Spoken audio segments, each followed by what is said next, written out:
बोली बात करी भैया हैं।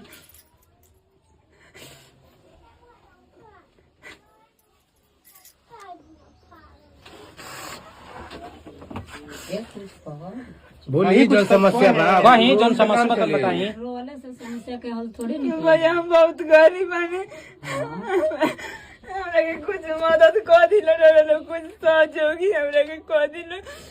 बहुत गरीब बने भैया।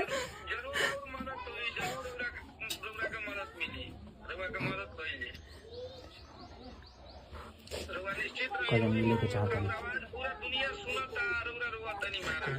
मिले के चाहता भैया हमरा से मिले के चाहता नहीं, रोज से मदद चाहता नहीं, कुछ हमरा के मदद भी करी।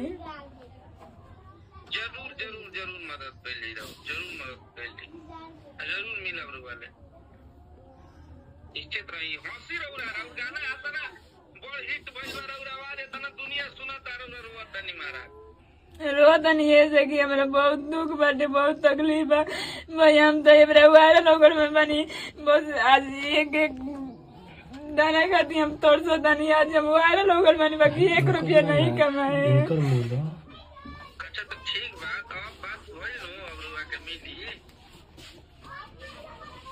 रौरा ना कर सब रौ सपोर्ट कइले भरपूर सपोर्ट कइले रौरा के ठीक ना।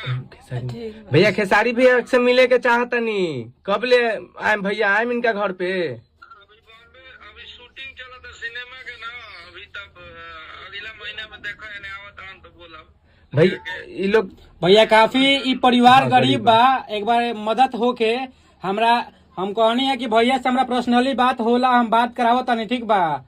तो यहाँ लोग के खुशी भइल, खुशी हो बा कि हमार गाना खेसारी भैया गइले बानी। तो हम कहने ठीक बा हम बात करावो तनी,